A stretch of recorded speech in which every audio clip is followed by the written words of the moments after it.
My son looked me dead in the eye while the Christmas lights flickered behind him and said, "You have exactly 10 minutes to get your trash out of my house." He thought he was kicking out a helpless, unemployed old man who had nowhere to go in a Detroit blizzard. He thought he was cutting off a leech. What my son Derek did not know was that the shivering old man standing on his porch had $45 million in liquid assets, a luxury penthouse waiting downtown, and the power to buy and sell his entire life with a single phone call. I tightened my grip on my battered suitcase and smiled for the first time that night, because he had just failed the final test. The wind off Lake Erie was not just cold, it was violent. It tore through the thin fabric of my worn-out wool coat like something with teeth, something with intent. I stood on the front porch of that colonial house in the suburbs, a house I had quietly paid off 3 months prior, though my son and his wife hadn't the faintest clue. I brushed the snow from my shoulders and drew a slow breath. The frozen air scorched my lungs going down. This was the moment, the one I'd been moving toward for a long time. I had run my lines the entire walk from the bus stop. I'd rehearsed the catch in my voice. I'd worked on the sag in my posture. They needed to believe I was the broken man. I needed to see exactly who they were when they were certain I had nothing left to offer. I pressed the doorbell. "Welcome back to Alpha Dad Stories. I'm glad you found your way here today. Before we get into it, I'd love to know, are you listening on headphones right now? Or are you letting it play through a speaker? There's something about a story like this one that hits differently when it's right in your ear. Drop it in the comments, headphones, or speaker. A quick note before we begin: some elements of this story have been shaped for audio storytelling, and any resemblance to specific real people or events is purely coincidental. It's the message underneath that I want you to carry with you. I could hear laughter inside. I could smell roasted ham and cloves. It was the scent of a family warmth I had been starving for since my wife Vivian passed away 4 years ago. The laughter tapered off the moment the chime echoed through the house. It took a long time for anyone to answer the door. At last, the heavy oak door swung open. Renata, my daughter-in-law, stood in the frame. She had on a burgundy velvet dress that probably cost more than my fake monthly wages at the warehouse. She did not smile. Her eyes went straight to my hands. She was looking for bags. She was looking for gifts. When she found only my small, beaten duffel and empty hands, her face curdled like something left out too long. "Eugene," she said, "you're late. We already started eating." She didn't step back to let me in. She held the doorway, blocking the heat with her body. I shivered, letting my teeth rattle a little more than they needed to. "The bus was held up, Renata. The snow out here is brutal. Can I come in? I'm freezing." She exhaled, long, theatrical, her breath pluming out into the cold like cigarette smoke. "Fine. Wipe your boots thoroughly outside. We just had the hardwood floors redone and I don't want slush tracked through the house. Derek's already in a mood, so don't ask him for anything tonight." I wiped my boots on the mat until I couldn't feel my feet. Then I stepped into the hallway. The warmth inside was almost smothering. The place looked like something pulled from a magazine spread. Gold garlands, ivory wool stockings, a 14-foot tree that scraped the vaulted ceiling. I knew exactly what that tree had cost, because I'd seen the charge on the credit card I let them use. But there was no welcome for me. Derek sat at the head of the table, working a carving knife through the meat. He glanced up, blade still in hand. His face was flushed, the expensive bottle open on the sideboard told me why. "Hey, Dad," he muttered, not setting the knife down. "Grab a plate from the kitchen if you want some. We're out of breast meat. Dark meat's all that's left." I made my way to the kitchen, my joints complaining with every step. Behind me, I could hear them whispering. Renata hissed, "Did he bring the check?" "It's the 24th. He always brings the check on the 24th," Derek whispered back. Relax, Renata. It's probably in his coat. Just let him eat, then we'll ask. I returned to the dining room with a small plate and settled into the far end of the table, the spot reserved for uninvited guests or children who'd misbehaved. My grandson Caleb sat across from me, 10 years old and the only honest thing in that house. His face lit up the moment he spotted me. "Grandpa Gene!" he hollered, already pushing back his chair. "Sit down, Caleb." Renata's voice cracked like a whip. "Finish your vegetables. You'll talk to Grandpa later." Caleb sank back down, suddenly looking very small. I caught his eye and winked. He gave me a tiny secret smile. That smile was the only thing keeping me in my seat. I took a bite of the dry meat. It had no taste, but I swallowed it down. The tension in that room was dense enough to suffocate. Derek poured himself another glass of wine and finally looked at me squarely. "So, Dad," he said, tilting back in his chair, "you're quiet tonight. Usually you're going on about your back or the bus by now. What's going on? Did you get a Christmas bonus from the warehouse? We were thinking of upgrading the home theater next week, and your contribution would really help." This was the moment. I set my fork down. The metal clinked against the china and the sound rang out in the stillness. I looked at my son. I looked at the man I had raised.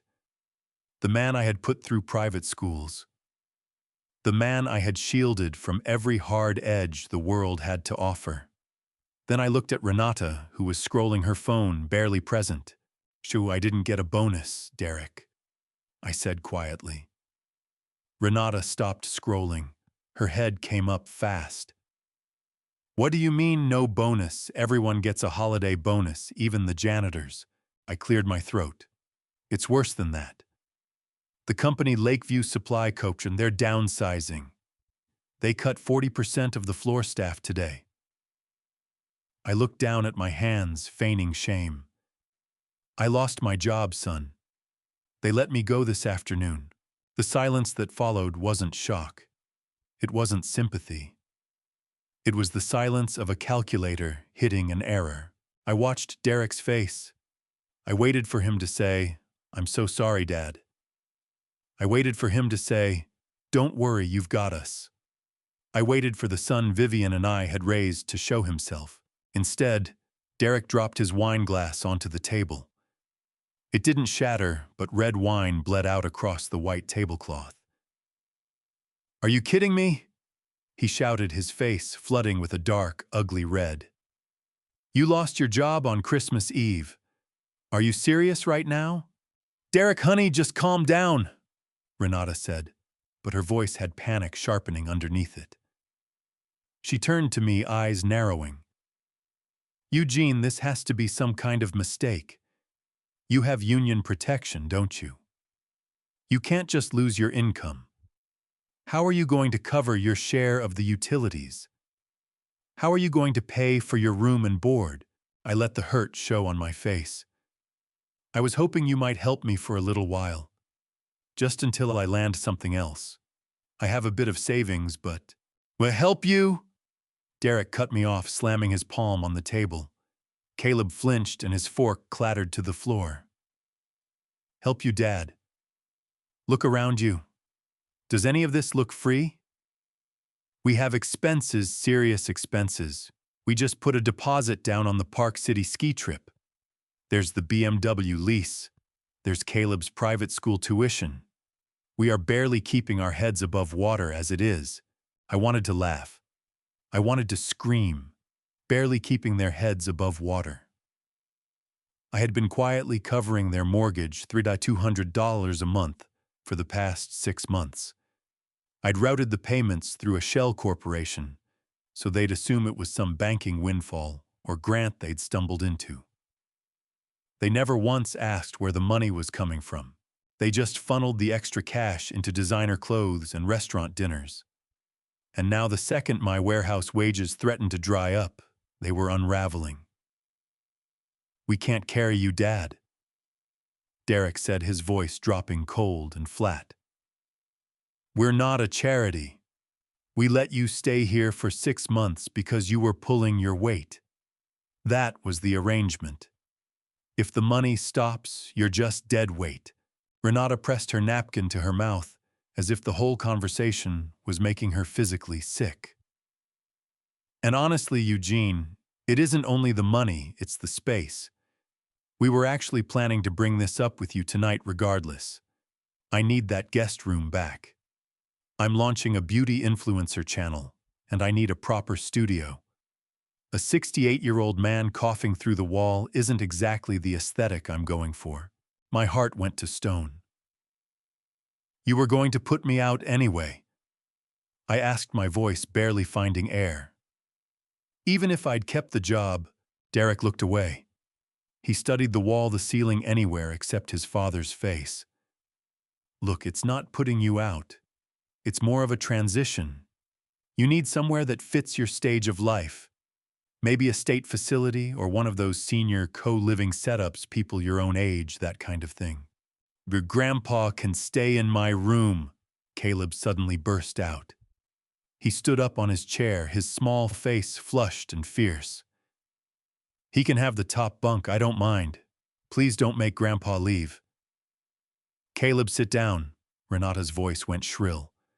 This is adult business. No, Caleb shouted.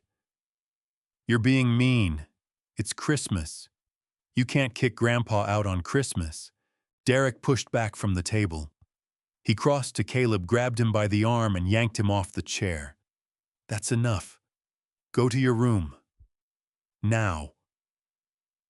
But Dad, now. Derek's voice thundered through the house.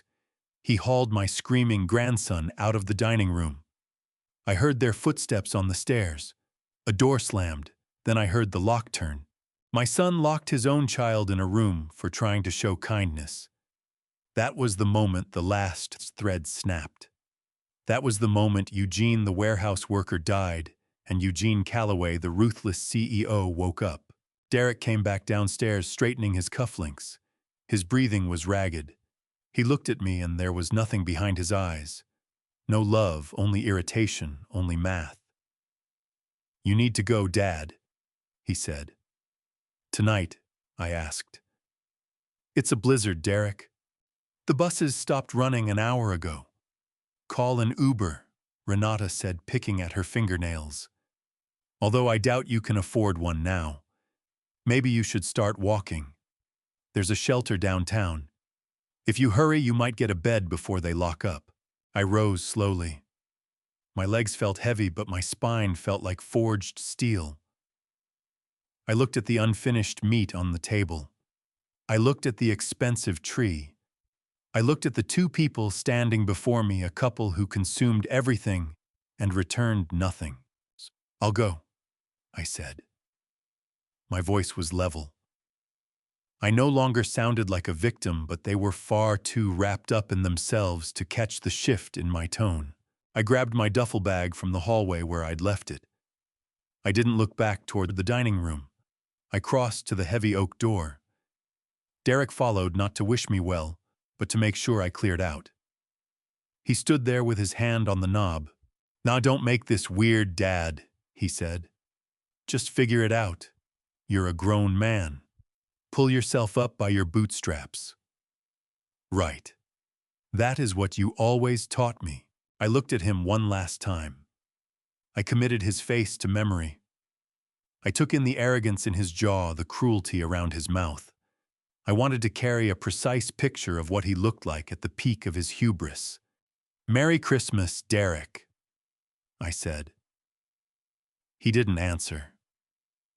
He pulled the door open, and the wind surged in, driving snow across the hallway floor. I walked out into the storm. The door slammed shut at my back. I heard the deadbolt slide home. Click. I stood on the porch a moment, letting the snow find my face. It was bitter cold, but I couldn't feel it anymore.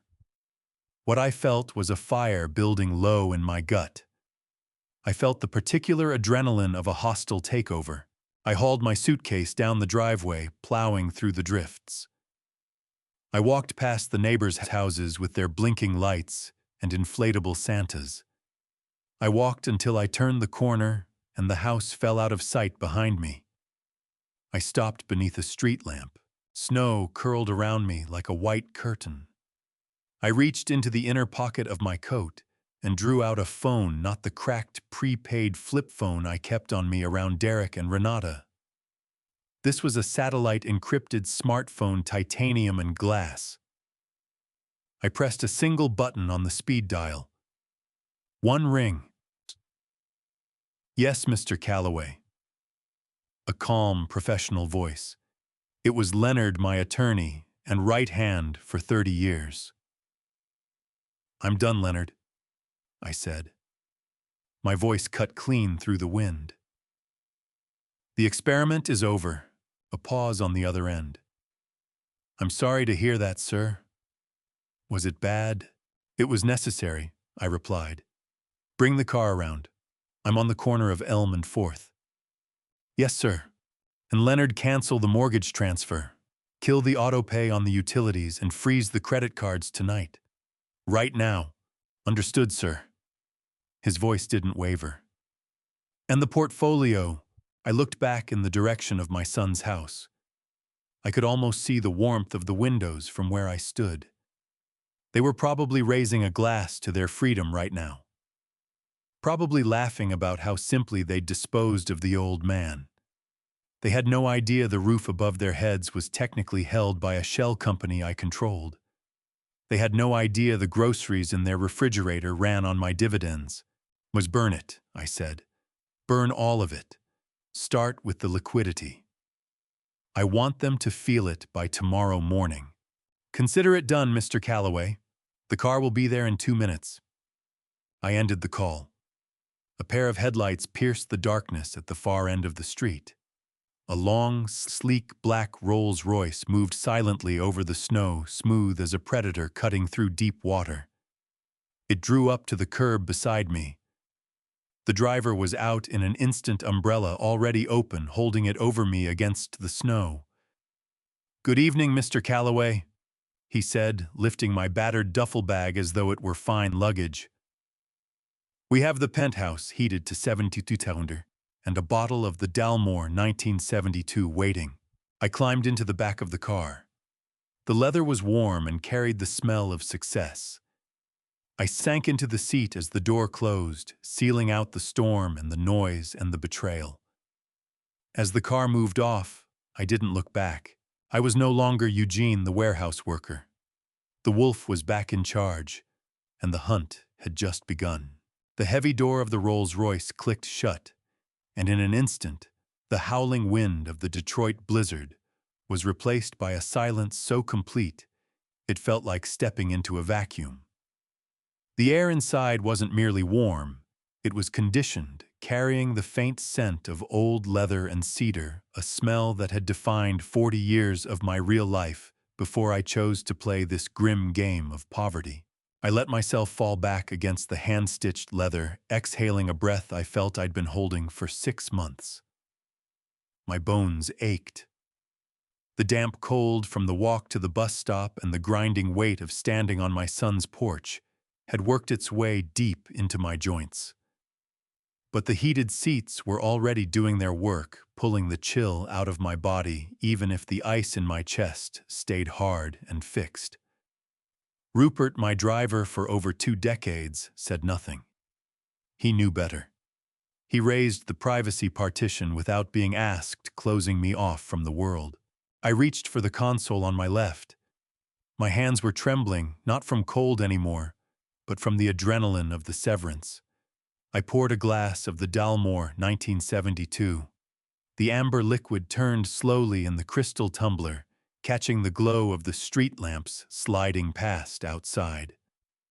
A single glass of this cost more than the entire meal my daughter-in-law had just set in front of me. I took a sip and let the heat move down my throat, burning away the taste of that dry, loveless dinner. Then I began to strip off the costume. That's what it was, a costume. The frayed wool coat pulled from a thrift store rack. The scuffed boots I'd deliberately worked over with sandpaper. The cheap flannel shirt that had scratched my neck for 6 solid months. I peeled each piece away with something close to disgust, dropping them in a heap on the floor of the car like rags from a sickbed. Beneath the seat, in a custom-built compartment, my reality was waiting. A robe of fine wool soft as a cloud and dark as a starless sky. I drew it around my shoulders, and the moment the lining met my skin, Eugene, the warehouse worker, was gone. In his place, Eugene Calloway returned the man who had built Calloway Shipping Solutions from a single rusted delivery truck into a logistics empire that had come to dominate the Midwest. I watched through the tinted window as the suburbs surrendered to the highway. I closed my eyes, and her face was there. Vivian, my late wife, the one person who had ever truly understood what the weight of our wealth felt like. I went back to the night she made me promise. The hospital room. The machines marking time in a rhythm that was too slow, too final. She had taken my hand, her grip stronger than it had any right to be. "Jean," she had whispered, "don't let the money ruin him. Derek is weak. Give him everything, and he'll become nothing. Promise me you'll make him earn his manhood." I promised, Viv, I whispered to the empty car. I tried. God knows I tried. When I sold the company 5 years ago for $45 million, retirement wasn't the point. Liquidity was the point, turning fixed assets into power I could actually move. I kept the sale hidden from Derek. I told him the company had gone under, that I was getting by on a pension. I wanted to see whether he'd step up. I wanted to see whether the boy I'd raised would extend a hand to his father when he believed the money was gone. Instead, I had raised a vulture who circled while the animal still breathed, waiting to pick the bones clean. I picked up the satellite phone again. The time for grieving what my son had become was finished. Now came the restructuring. I dialed Leonard Drummond. He picked up on the first ring, as he always did, no matter the hour, no matter the holiday. "We're live, Leonard," I said, my voice dropping the full octave it always dropped when I meant business, the register that used to make union leaders and rival executives go quiet.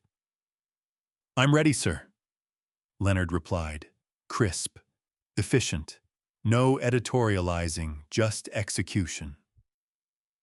"Do you want to proceed with the primary disconnect immediately?" "Immediately," I said, and took another measure of the scotch. "Let's start with the housing. Walk me through it. Remind me of exactly what my ungrateful son believes he owns versus what I actually own." Leonard didn't need to open a file. He had the portfolio committed to memory. "Currently, Derek and Renata reside in the colonial property at 17 Birchwood Court. Title is held by Blue Horizon Ventures, a shell company you own outright. They believe they are making mortgage payments to a bank. In reality, those payments flow into an escrow account you control. However, for the past 6 months, you have been covering those payments with a $3,200 monthly subsidy through the anonymous grant structure we established." "Kill it," I said. The words tasted good. "Terminate the grant. Notify the escrow bank to process payments at the full market rate starting at midnight. When the payment bounces, and it will, because Derek doesn't have the liquidity to cover the full amount, I want a foreclosure notice generated. Not sent, just generated. I want it ready to fire." "Understood," Leonard said, the sound of rapid keystrokes filling the background. "And the utilities?" "They've been operating under the impression that the electric and gas companies have some kind of glitch keeping their bills artificially low," I said with a cold chuckle. "They called it good luck. I called it a subsidy. Correct the glitch, Leonard. Let them discover what it actually costs to heat a 4,000 square foot house through a Detroit winter. Done. And the credit lines, this was the master stroke." I swirled the ice in my glass. Derek believes he carries a platinum card with a $50,000 limit tied to his own credit score. What he doesn't know is that card is a secondary line on my black card account. I've been paying the minimums on his behalf for years, propping up his credit score artificially. Cut the lifeline, but don't close the account. That's too merciful. I want you to report the card stolen. Flag every transaction from the last 24 hours as fraudulent, specifically the ones Renata just ran online. Then drop the limit to $500. Let them feel the humiliation of a declined card the next time they reach for a bottle of champagne. Sir, Leonard paused, his voice easing slightly. What about the boy? What about Caleb? I closed my eyes. The image of Caleb sobbing as he was hauled up the stairs was seared into my mind. The only innocent soul in that house full of wolves. Protect the asset, I said firmly. Caleb is the future of the Calloway legacy. Derek is a write-off, but the boy has potential. Move his education trust to irrevocable status.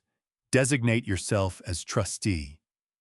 I want to guarantee that even if Derek ends up living out of a cardboard box, Caleb's tuition at the academy is covered in full straight through college. But block Derek from touching a single cent of it. He will not use his son's education fund to cover his gambling debts. Make that ironclad, Leonard. It will be done, sir. We are also tracking a significant withdrawal Derek attempted yesterday. He tried to access your old pension fund information. He's looking for money, sir. He's getting desperate. A cold, shark-like grin crossed my face, reflected back at me from the dark window. He's looking for a corpse to rob Leonard. He's about to find out the corpse is holding a shotgun. Let him search. Let him dig. The deeper he digs, the deeper the hole he buries himself in. I want a full forensic accounting of every dollar he has taken from me over the past year, the cash lifted from my wallet, the emergency loans that were never repaid. Tally all of it. I intend to present him with the invoice. We'll have the dossier ready by morning. Where are you headed now, sir? The Shinola Hotel, I said. I want to see the city from the top. I want to look down at the lights and remember why I built this empire. And Leonard, yes, sir. Get the legal team prepared for the charity gala next week. I have a feeling my son is going to try to make an appearance. I want to be there to welcome him. Oh, very good, Mr. Calloway. Merry Christmas.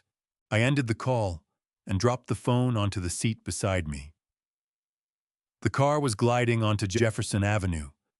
To my right, the dark expanse of Lake Erie churned cold and furious.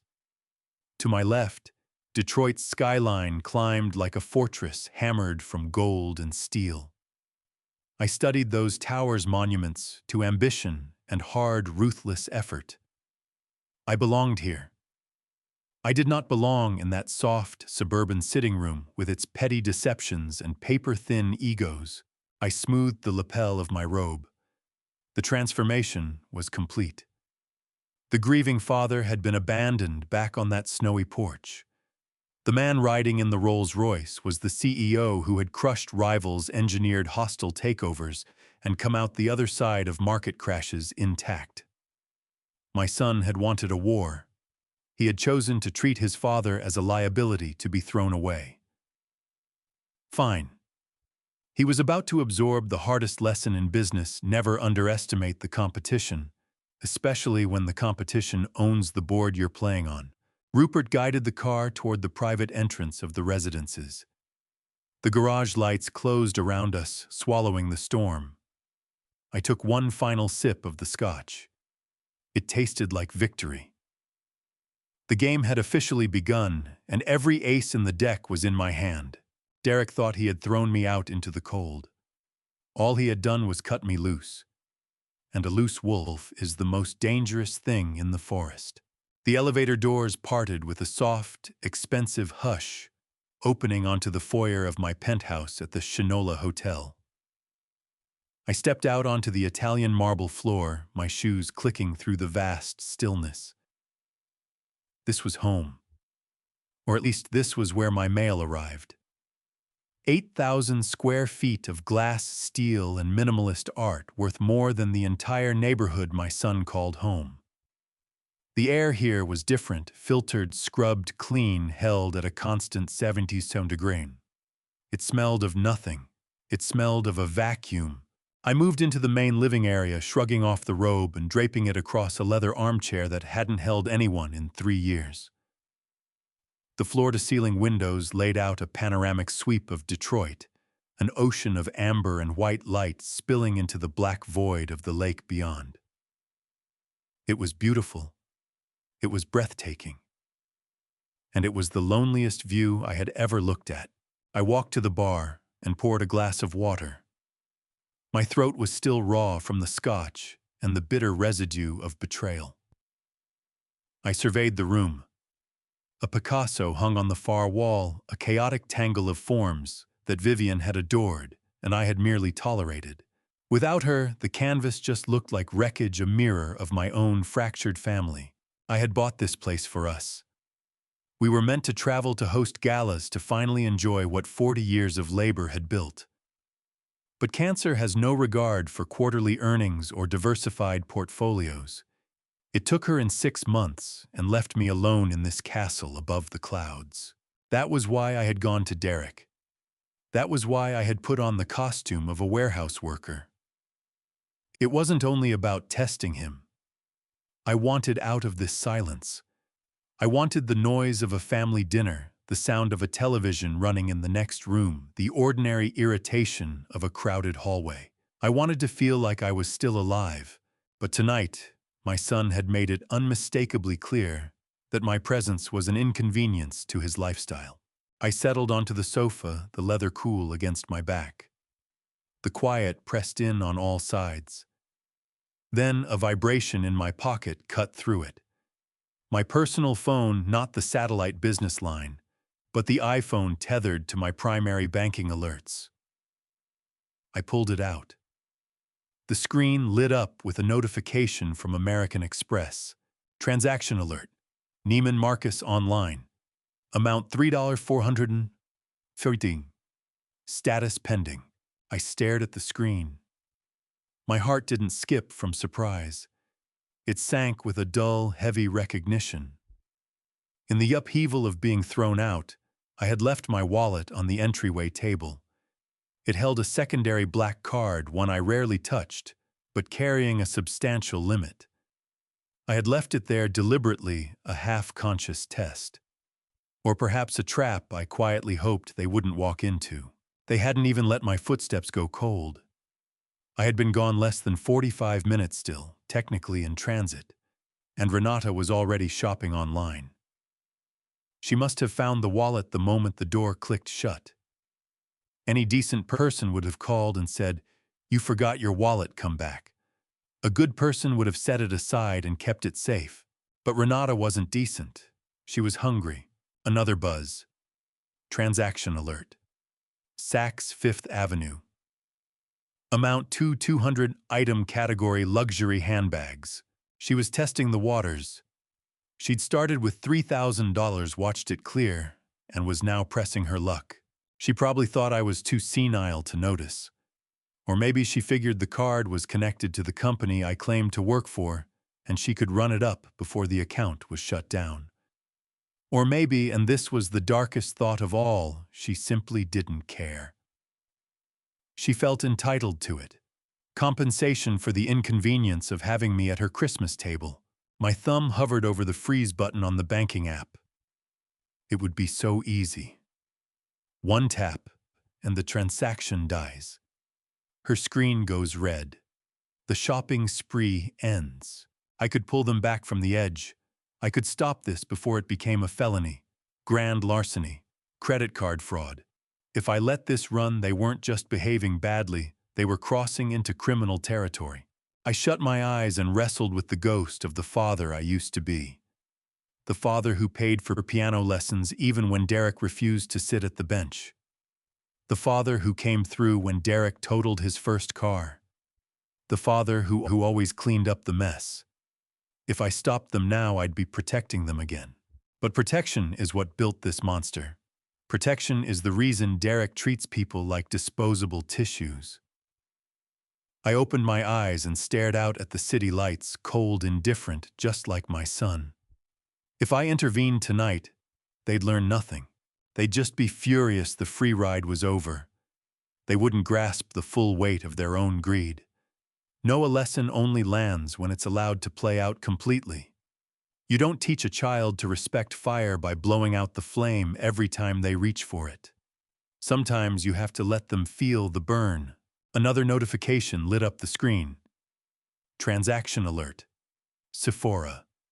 Amount 800. She was moving faster now.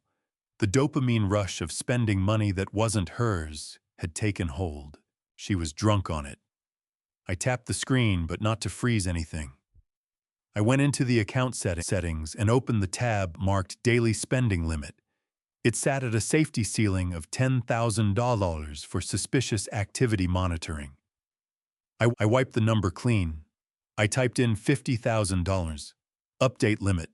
Confirm. Face ID verified. The little check mark spun and went green. I leaned back, a dark and twisting satisfaction coiling through my gut. I had just handed them the rope. Now I was going to watch them tie the noose. I wasn't merely letting them steal.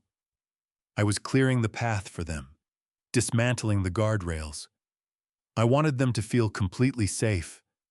I wanted them to think they'd hit the jackpot, that the old man was so checked out, so far gone, that they could bleed him dry, and he wouldn't catch on until next month's statement. "Go right ahead, Renata," I whispered to the empty room. "Buy the bag, buy the shoes, buy the whole damn collection." Another buzz. Transaction alert. Apple Store online. Amount $4,000. 2 MacBook Pros. Now Derek was in on it. Renata must have waved him over. "Look, honey, the card works. Dad left his magic card behind." They were operating together now, co-conspirators. This was no longer just a daughter-in-law's appetite. It had become a family enterprise. I got up and crossed to the window phone, gripped in my hand like a detonator. I looked down at the streets below, picturing the digital signal traveling through the air, carrying their financial death warrant. This was the hardest thing I had ever done. Cutting off a business partner is easy. Firing an incompetent employee is easy. But to stand back and watch your own blood commit a crime against you, and to hold the door open while they do it, that peels something away from your soul. I felt a real physical hollowness in my chest, where my pride used to live. I found myself wondering if Vivian would despise me for this. I shook my head. Vivian despised thieves. She despised liars. She would have been in tears, yes, but she'd have been standing right beside me with her finger on the button. I went back to the bar and poured another drink. This time I didn't sip. I put it down in one go. The burn was the point. The phone kept buzzing. Again and again. A full symphony of avarice. Transaction alert. Delta Airlines. $6,000. First-class tickets to Park City. They weren't just acquiring things anymore. They were purchasing a lifestyle they believed they deserved. They were booking a vacation to mark the occasion of throwing me out. That was the last confirmation I needed. They were spending my money to celebrate my eviction. I picked up the phone and dialed Leonard. He answered before the first ring finished. Don't flag the card," I said, my voice stripped of all feeling. "Sir, the algorithm is about to trigger a fraud alert. The velocity of spending, override it," I cut in.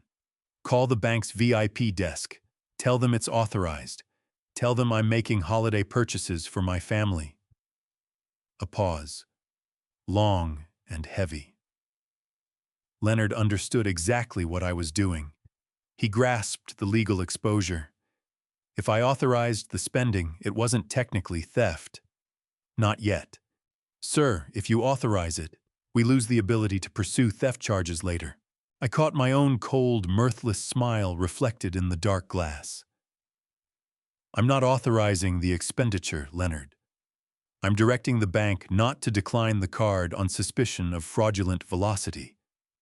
I want the transactions to go through, but I am not signing off on them as legitimate gifts. Let the debt pile up in my name. We'll handle the liability transfer when the time comes. When I present the bill, it won't read like a credit card statement. It will be a formal demand for repayment of unauthorized use. I see, Leonard said, his voice dropping low. You're letting them dig the hole deep enough to bury the house. Exactly. Hold the limit at $50,000. If they reach it, let it decline. Until then, let them eat cake. Understood, sir? I'll handle the bank. I ended the call and sat there for hours watching the total mount. 10,000, 20,000, 32,000. In 2 hours, they had burned through more than I made in an entire year at the warehouse. They were stripping a burning building down to the frame. Around midnight, the buzzing stopped. They'd finally worn themselves out, exhausted by their own excess, drifting off to dream about new laptops and mountain slopes. Sleeping in my house under my roof on my money, certain they had won, I walked to the master bedroom. The bed was enormous, king-sized, dressed in Italian linen sheets, too large for one man. I sat on the edge of the mattress and looked at the photograph of Vivian on the nightstand. I'm sorry, Viv, I whispered. I tried to save him. But you can't rescue someone who has learned to love the drowning. I lay down, but sleep didn't come. I stretched out in the dark in the silence of my $8 million penthouse, listening to the wind pressing against the glass, waiting for the sun to rise on a world where I no longer had a son, only a debtor. And the collection agent was coming with the morning. 2 weeks is a peculiar stretch of time. Long enough to settle into a habit, short enough to sustain a complete fantasy. For 14 days, my son and his wife floated in a bubble of pure euphoria. I tracked the transaction logs from my penthouse study, watching the data the way a doctor watches a fever climb before the body finally crashes. They had burned through 45,000 in 12 days. That averages out to 3,150 a day. They didn't just spend, they gorged. They ordered dry-aged prime rib for delivery. They swapped out furniture I had bought them years ago for designer replacements. They moved through those 2 weeks like lottery winners who never thought to check whether their numbers actually matched. But gravity always wins.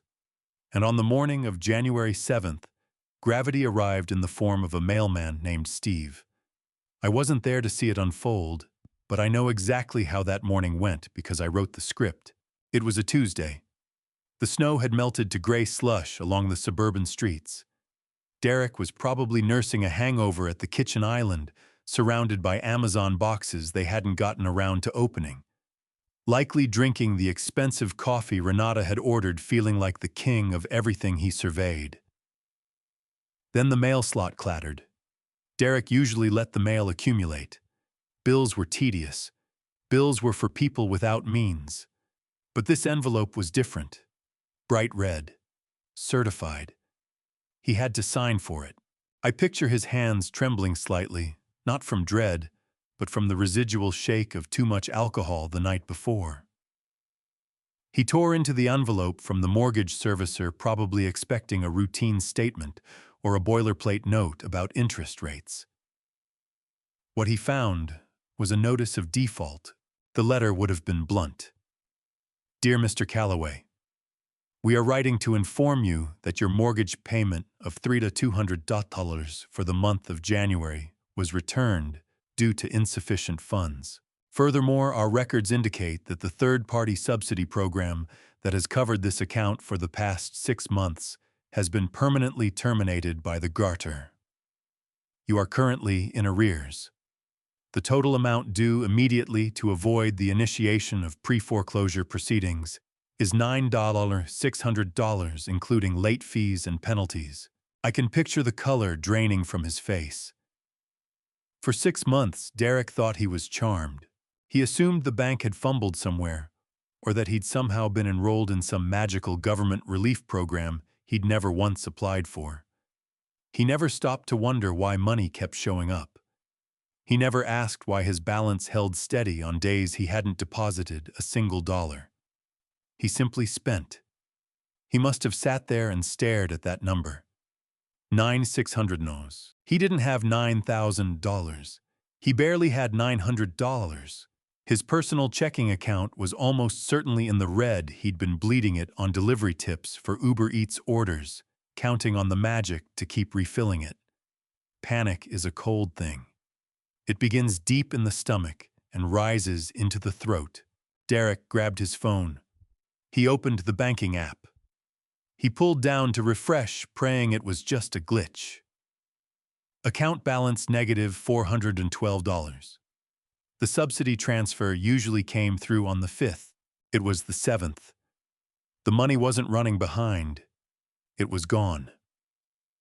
Meanwhile, up on the second floor, the second hammer was already swinging.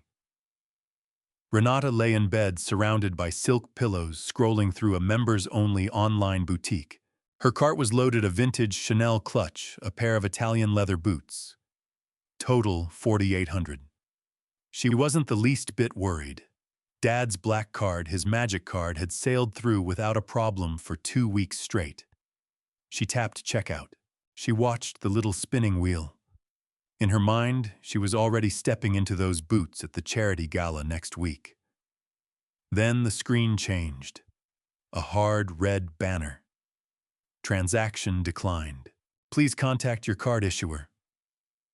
She frowned. She probably rolled her eyes, assuming it was a routine security hold. She tried again. Transaction declined. She switched to another card. Derek's personal Visa declined. The debit card declined. Insufficient funds. I can hear her voice carrying down the hall. Derek, something's wrong with the internet. The cards aren't going through. She came storming down the stairs in a silk robe that had cost more than my first car. She found Derek planted in the kitchen, clutching the red letter the way you'd hold a live grenade. What is wrong with you? She snapped. I'm trying to order the accessories for the gala. The black card keeps declining. Did you hit the limit I told you to hold off on the home theater system? Derek looked up, his eyes wide and hollow. It's not maxed out, Renata. It's worse than that. He raised the letter. The mortgage payment bounced. What do you mean, bounced? Renata yanked the paper from his hand. That's not possible. The house covers itself. We have that program, the bank thing, whatever it was. It's gone, Derek whispered. The letter says the grantor terminated the subsidy. Renata went still. The gears in her head started grinding, working against the rust of 6 months of unchecked entitlement. Grantor, what grantor? We never applied for any grant. And then it landed on them both at the same moment. It hit like a freight train.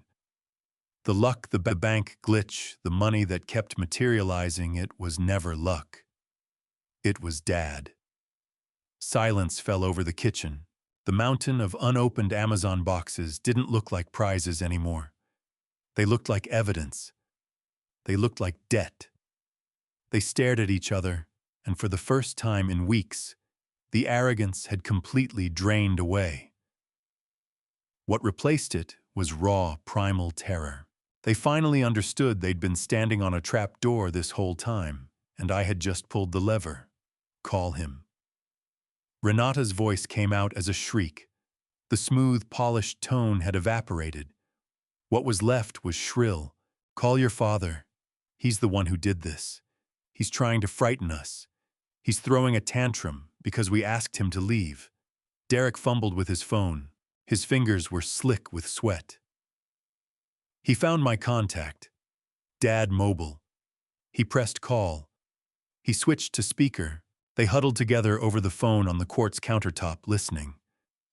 1 ring, 2 rings, 3. I'd always picked up by the second ring. I was always there. I was the fixer, the safety net.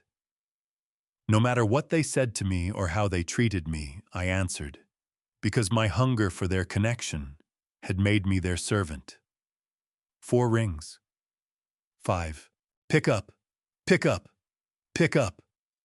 You old fool, Derek hissed. The ringing cut off. An automated voice filled the room. The subscriber you have dialed is not accepting calls at this time. Please try again later. Derek stared at the phone. He blocked me. He tried once more, straight to voicemail. He tried the house line, disconnected. He tried my old number at the warehouse, the janitor's station. Hello? A gruff voice answered. Is Eugene there? Is Eugene Calloway there? Derek was nearly shouting. This is his son. It's an emergency. Eugene, the voice let out a short laugh. Buddy Eugene hasn't been here in 2 weeks. He quit. Said he was heading off on a long vacation. Said he didn't need the money anymore. The line went dead. Derek set the phone down on the counter. He looked at Renata.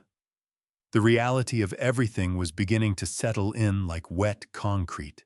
They had charged $45,000 on a credit card that was never theirs to use. They were 3 months behind on a mortgage they had no means to carry. They had 0 savings. And the man they had thrown out into a blizzard, the man who had been quietly underwriting their entire existence, had vanished without a trace. What are we going to do? Renata whispered. Her face had gone pale. The boots and the bag were already forgotten. Renata, I charged the gala deposit to that card. I put the down payment on the Park City villa on that card. If that card is dead, we're on the hook for every bit of it. Derek finished. He looked around the kitchen, the expensive espresso machine, the high-end blender, the crystal vase. The house had stopped feeling like an asset. It felt like a cage. He's punishing us, Renata said, her eyes going narrow. He's tucked away somewhere, probably some motel. He's waiting for us to come crawling. We have to track him down, Derek said, snatching his keys off the counter. We have to find him and force him to undo this. He doesn't get to just cut off the payments. That is financial abuse. He spent years making us dependent on him, and now he pulls the rug out. We could take him to court for this. The logic of a parasite blaming the host for finally running dry. They bolted to the garage. They piled into the BMW. Derek hit the start button. The engine sputtered. It clicked. It didn't turn over. What now? Derek slammed his palm on the steering wheel. He looked at the dashboard. A warning light blinked at him. Remote immobilization active. Contact finance company. He hadn't made a lease payment in 3 months either. I had been covering that as well. And earlier that morning, I had called the leasing company and told them to activate the GPS kill switch. They sat in the dead car in the cold garage, surrounded by their empire of waste. For the first time, the quiet wasn't comfortable. It pressed down on them. It was the sound of a bill coming due on an account with nothing left in it. Derek pressed his forehead to the steering wheel and made a sound that was somewhere between a scream and a sob, not quite either one. It was the sound of a man who had finally grasped that he'd been sawing off the branch he was sitting on. Renata didn't reach for him. She sat staring straight ahead, her mind churning fast, not over how to make things right, but over who else she could work to pull herself free of this. What she didn't know was that it wouldn't matter. I had already sealed every exit. The walls were drawing inward, the roof was about to come down, and I was sitting in my tower watching the whole demolition get underway. The Uber reeked of stale cigarettes and cheap pine air freshener. It was a Honda Accord, with a cracked windshield a long way from the BMW's heated leather seats, sitting cold and dead back in my son's garage. Derek rode in the back seat, knees jammed against the driver's seat, picking at a loose thread on his Italian trousers. Renata sat beside him, her face lit by the cold blue glow of her phone.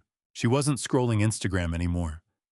She was checking the balance on every forgotten gift card she could dig out of her purse, trying to scrape together enough for a decent meal that didn't come from a drive-thru. They were heading to Lakeview Supply Comer, the big warehouse store where I had spent the last year hauling boxes and sweeping floors. To them, it had always been a source of shame proof that their father had lowered himself to manual labor. But today it was the only card they had left to play. They weren't going to apologize. They weren't going because they missed me or wanted me back. They saw me as a mismanaged resource. They needed to locate the cow so they could squeeze it one last time before it gave out. I watched the security feed from my iPad up in the penthouse. What comes next is the moment I had been building toward for months. The point where everything my son thought he had secured begins to crack beneath his feet. Before we get there, I want to ask you something. If someone you loved had been quietly working against you, would you confront them the moment you knew, or would you wait? Gather every last piece of proof and let the truth land on your terms. I had told the store manager Hank to contact me the second they showed up. Hank was a solid man. He was among the handful of people who knew who I really was, that the old man pushing a broom down aisle 4 was actually the owner of the logistics company that shipped half his stock. When I laid out the plan, he didn't flinch. He just gave a single nod and said, "Leave it to me, Mr. Calloway. I'll give them a show they won't soon forget." The Uber rolled up to the curb. Derek and Renata climbed out into the slush. They looked completely out of their element in the industrial parking lot. Derek in his camel hair coat, and Renata in her faux fur vest, picking their way around puddles of gray water like the whole lot was a minefield. They pushed through the automatic doors, noses already crinkling against the bite of sawdust and fertilizer in the air. They moved straight to the customer service counter. I turned the feed volume up. "Excuse me," Derek demanded, rapping his knuckles against the counter. "I need the manager. Right now." The young woman at the register popped her gum. "About what?" "About an employee." Renata cut in, her voice sharp. "A former employee. Eugene Calloway, this is a family emergency." Hank came out from the back office. He was a big man, thick-bearded, with a name tag that looked almost comically small pinned to his chest. He took one look at them and didn't offer a smile. He wiped his hands on a shop rag and settled against the counter. "What can I do for you folks?" Hank asked, his voice unhurried and deliberate. "My name is Derek Calloway. I'm Eugene Calloway's son. We're trying to find him. He hasn't picked up his phone in 2 weeks. We know he was working here. We need to know where he went." Hank looked them over slowly. He took his time. He let the quiet stretch long enough that Derek started shifting on his feet. "Eugene. Yeah, I remember Eugene. Quiet fella, kept to himself, always talking about his grandson." "Where is he?" Derek interrupted. "Is he here? Is he in the back?" Hank shook his head. "No, he's not here. I had to let him go 2 weeks ago. Christmas Eve, as a matter of fact. Ugly situation." "Why?" Renata asked, eyes narrowing. "Why'd you fire him?" "He was stealing boxes," Hank said without missing a beat. "The script I had written him was flawless. Na said he needed the cardboard to insulate his coat. Said it was too cold out there. I had to tell him, 'Gene, I can't keep letting you sleep in the break room. It's making the customers uncomfortable.' He smelled like he hadn't been near a shower in a week." I watched Renata's face on the monitor. Any decent person would feel something break inside them hearing that their father had been sleeping in a back room and pocketing cardboard for warmth. But Renata didn't look sad. She looked relieved. There was a sharp, predatory light in her eyes. "So he's homeless?" she asked. "Like actually homeless?" Hank nodded, grave and slow. "Far as I know. Last I saw him, he was heading toward the south side." There's a soup kitchen down on Verner Highway Place called The Last Stop. He mentioned something about getting a hot meal there. Derek exhaled a long breath he'd been holding. He and Renata exchanged a look. I knew exactly what was passing between them. If I was out on the street sleeping in boxes, I was desperate. And desperate men sign whatever's put in front of them for $100. They weren't looking at a tragedy. They were looking at an opening. Did he pick up his last paycheck? Derek asked. Hank glanced at his clipboard. Actually, no. There's a check sitting here waiting for him. $240. We'll take it, Derek said quickly, hand already reaching across the counter. We're his family. We'll make sure it gets to him. Hank pulled the clipboard back. Can't do that, son. Company policy hand-to-hand only, or mailed to a verified address. And since he doesn't have one, Derek's jaw tightened. Fine. Forget the $200. We're not here about the money. We need to locate him for legal reasons. Legal reasons. Hank raised an eyebrow. Is he in some kind of trouble? No. Renata jumped in, her voice gone soft and honeyed. We're concerned about his estate planning. You know how it gets with older folks. He's confused. He has some assets, some accounts that need to be properly looked after. If he's on the street, he could lose his identification. He might lose access to his government benefits. We just want to make sure he's protected. Protected. The word landed in my gut like a stone. They wanted to protect the Social Security check. They were panicking at the thought that if I was truly homeless, the state might step in and take over my finances, cutting them off entirely. Hank leaned forward on the counter. Look, I probably shouldn't say this, but I did see him yesterday. Where?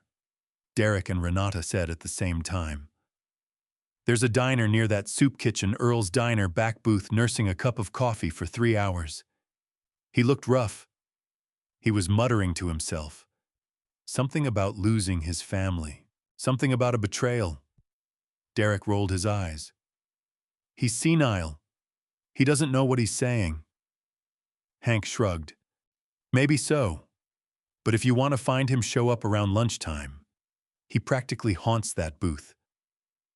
Fair warning, though, he doesn't look like the man you remember. We can handle it, Derek said, straightening his coat. We just need him to put his name on a few documents. Then we'll get him into a proper facility. State-funded. Renata breathed under her breath. Thank you for your time. Derek said, his tone clipped. He pivoted on his heel and headed for the exit, Renata clicking along behind him. I watched them walk out of the store. There was a new urgency in their step, a purpose that hadn't been there before. They had a lead. They had a target. They weren't fumbling in the dark anymore. They were hunters who had just picked up the trail of a wounded animal. I lifted my phone and typed a message to Hank. Perfect. Put a bonus in your own account today. Then I texted my lawyer, Leonard. They took the bait. They'll be at the diner tomorrow. Have this paperwork ready, both sets. The decoys and the real ones. I settled back in my chair. My son and his wife were pointing themselves toward the south side, convinced they were about to corner a confused, broken old man and pressure him into signing away everything he had left. They were expecting a victim. They had no idea they were walking onto a stage I had already built, and I was the one holding the script. The diner wasn't a refuge. It was the arena for their final undoing. I got up and went to the window. Snow was falling again over the city, draping everything in white. Tomorrow I'd have to put the costume back on, smudge the dirt across my face, pull on the mildew-stinking clothes. I'd have to look my own child in the eye and watch nothing look back but greed. It cracked something in me, but it hardened everything else. A surgeon's hand cannot shake at the moment of the cut. And tomorrow I was going to remove the cancer from my life for good. Let them come.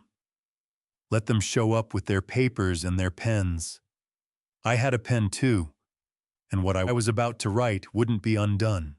Earl's Diner was the kind of place where hope didn't just fade, it suffocated, pressed down by the smell of scorched bacon, and decades of stale cigarette smoke ground deep into the vinyl booths. I sat in the corner booth, the one farthest from the door, wearing a flannel shirt I'd worked over with sandpaper to fray the collar, and a coat that carried the damp reek of mildew. 3 days without shaving. A little charcoal rubbed beneath my fingernails. To anyone glancing over, I was a man who had run out of road. To my son and his wife, who were at that moment parking their rental outside, I was about to become a windfall. I checked my watch, a cheap plastic digital thing I'd picked up at a drugstore for $10. It read 1:18 in the afternoon. They were 18 minutes late. That was by design on their part. Make the old man sit there and stew. Make him feel small. Drain the confidence out of him so that by the time they finally deign to walk through the door, he's just grateful someone bothered to show up. The bell above the door jangled hard.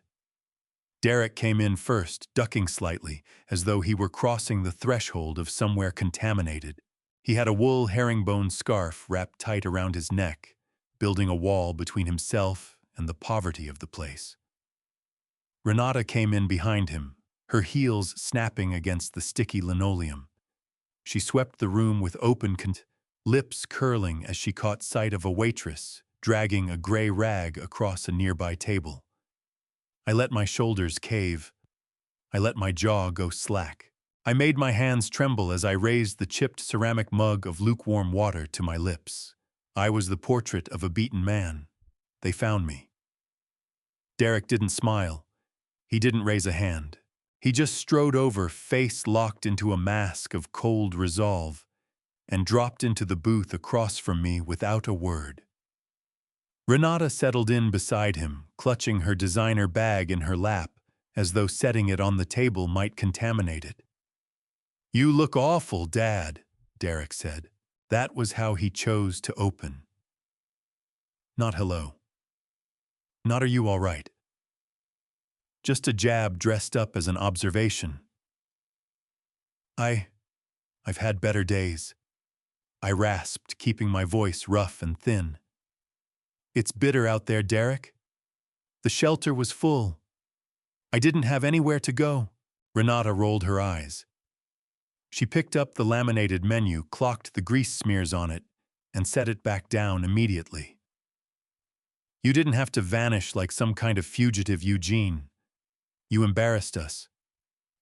Do you have any idea how hard it was to track you down? We've been out of our minds with worry. I'm worried. I looked up, eyes wide and wet. You were worried about me. Of course we were, Derek snapped, though his gaze was already moving around the room, checking whether anyone worth knowing was watching. We're family, Dad. Even if you made some truly terrible choices. The waitress came over, a tired woman named Darlene, who had been part of the plan from the first week I started coming in. What can I get you all? Coffee, Derek said. Black. Water for her. And for him. He's fine, Renata cut in. I'm actually a little hungry, I murmured. I haven't had anything since yesterday. Derek exhaled a long theatrical sigh that seemed to travel through his whole upper body. Fine. Get him a grilled cheese, the cheapest one on the menu, and bring the check with the food. We're not staying long. Darlene nodded and headed back, giving me a small wink as she turned away. Derek leaned across the table, crowding my space. We need to go over the disaster you left behind, Dad. Disaster? I asked, blinking. The financial disaster. Renata hissed, angling in clothes, her perfume cutting right through the smell of the kitchen grease. When you walked out, you didn't just leave a bag behind. You left a catastrophe. Do you remember that black credit card? The one sitting out in the hallway? I gave a slow nod. The one from the company. Derek's hand came down on the table. No, Dad, not from the company. It was in your name. And because you were careless, because you just left it sitting there, someone got the account numbers. Someone hacked it. I blinked, putting on my best bewildered face. Hacked it. Yes. Hacked. Renata said, her voice wrapped in manufactured sympathy. They went on a rampage, Eugene. Computers, flights, luxury goods, thousands and thousands of dollars. And because the card is under your name with our address on file, the bank is coming after us. They're coming to our house. I dropped my eyes to my shaking hands. Oh no. Oh God. I didn't mean I thought I put it away. You didn't, Derek said flatly. You were negligent. Now the collectors are calling our house. They're threatening to take everything. They're threatening to take the house, Dad. Caleb is there. He let that sit. He was wielding his own son, my grandson, like a weapon. He was telling me the boy would be turned out into the street over a debt he and his wife had run up themselves. It was gaslighting, dressed up as fatherly concern. It was cruelty with a clean face. I started to cry. That part wasn't hard. The tears were genuine, only they had nothing to do with what he thought they did. I was crying for the little boy I used to carry on my shoulders, the one who had grown into this. I'm so sorry, I sobbed. I didn't know. How much is it? $50,000. Renata lied. The real number was closer to 48, but she rounded up. She always did. I don't have $50,000, I choked out. I have nothing. Look at me. I've got that $200 from the warehouse, and that's all. We know, Derek said, and his voice went soft. He believed he had me right where he needed me. We're not expecting you to pull it out of your pocket, Dad. That's not why we're here. Then how? I wiped my nose with the back of my hand. Well, we spoke to a lawyer, Renata said smoothly. A specialist. There's a program for seniors in your circumstances, a debt relief arrangement. If we can demonstrate that you're no longer capable of managing your own finances, the liability gets transferred to a state fund. The debt disappears entirely. I looked up, letting hope flood into my face. Really, you can actually do that? Yes, Derek said. But we have to move right now. The bank is filing to foreclose on Tuesday. We need this done today, this afternoon. He reached into his briefcase and drew out a blue folder, spreading it open on the sticky tabletop. Inside was a thick stack of documents, dense with fine print. This is a power of attorney, he explained, tapping the signature line at the bottom of the first page. And a guardianship transfer. All it says, essentially, is that you're authorizing me to handle this debt on your behalf. You sign it, and I walk into that bank and tell them to stand down. I save the house. I save Caleb. I squinted at the page. I should read through this.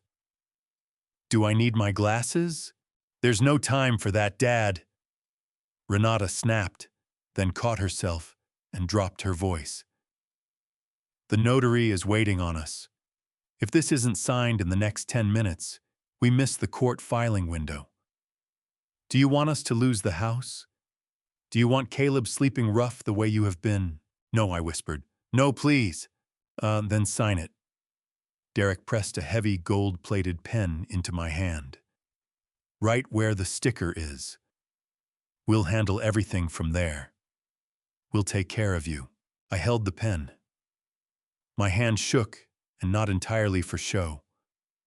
This was the moment the whole thing had been building toward. The document in front of me was a genuine power of attorney. I had already made out the header. If I put my name on it, Derek would have legal authority over every asset I held. He'd find the accounts, the penthouse, the portfolio. He'd strip it all and park me in a state facility to disappear, but he had been sloppy. Arrogance will do that. He hadn't bound the documents, they were just loose pages lying in a folder. I need some water, I gasped. My throat is tightening up. Renata shoved her glass across the table with a huff. Here, drink. I reached for it with my left hand, while my right rested quietly on the folder. I brought the glass toward my lips, and then with a sudden convulsive lurch, I let it go. The glass hit the table and burst apart. Water fanned out in every direction across the table, across Renata's blouse into Derek's lap. "Oh my God!" Renata shrieked, leaping to her feet. "You clumsy old fool, look at my shirt." "Damn it, Dad!" Derek shouted, slapping at his trousers. Perfect. Exactly what I needed. While they were both on their feet, swearing and mopping at themselves, I moved. It took under 2 seconds. I swept the sodden folder off the table and let it drop to the floor with the rest of the mess. "Oh, the papers!" I cried, diving under the table. "Save the papers!" Hidden by the tablecloth, I reached into the lining of my oversized coat. I pulled out an identical blue folder. Inside this one, there was no power of attorney. There was a document headed Promissory Note and Confession of Judgment. It stated that the undersigned borrowers, Derek and Renata Calloway, acknowledged a personal debt of $50,000 owed to Eugene Calloway, payable immediately at an annual interest rate of 20% compounded daily. There was also a clause securing the debt against any future assets they might acquire. I stuffed the wet original folder into my coat and tossed the new dry one up onto the booth seat above me. I scrambled back up, looking frantic and flustered. I saved them. I got the papers. They're dry. Derek snatched the folder off the seat without a glance. He was too consumed by his wet trousers to care. He flipped straight to the back, where the signature sticker was. "Just sign the damn thing," he barked. "Stop making everything worse." I took the pen again. I looked down at the page. It was the signature line of my document. I signed, Eugene Calloway. "Now you two need to witness it," I said, sliding the folder toward them. The lawyer told me witnesses have to sign to make it binding. Derek didn't look at the header. Rage and greed had made him blind. He grabbed the pen and scrawled his name, Derek Calloway. He shoved it sideways to Renata. She signed as well, muttering something about dry cleaning under her breath. "Not there," Derek said, snapping the folder shut and ramming it into his briefcase. "It's done. We're going." "Wait," I said. "What about me? Are you taking me with you?" Derek stood and buttoned his coat. "We can't, Dad. The house is in no shape for it. With the bank breathing down our necks, it isn't safe. Stay here. We'll call you once the debt is cleared. Maybe a week or two." "But I have nowhere to go," I pleaded. "Use that $200 from the warehouse," Renata said, not even glancing at me. "Get a motel room. You'll figure something out. You always do." They dropped a $20 bill on the table for a grilled cheese that hadn't even arrived yet. "Goodbye, Dad," Derek said. They turned and walked out of the diner with a bounce in their step, convinced they had just secured a fortune, that they had conned a senile old man into handing over the keys to everything he owned. I watched them climb into their car. I watched them pull away. Then I settled back into the booth. The trembling in my hands stopped. Just like that. I reached into my coat and drew out the soggy folder they'd brought in. I tore the power of attorney into pieces and let them fall into the puddle of water still pooled on the floor. Darlene came over with a fresh pot of coffee and a grilled cheese sandwich. She looked at the wreckage on this table. "Everything all right, Mr. Calloway?" she asked. I gave her a real smile. "Everything is perfect, Darlene." I picked up the folder they had signed my copy.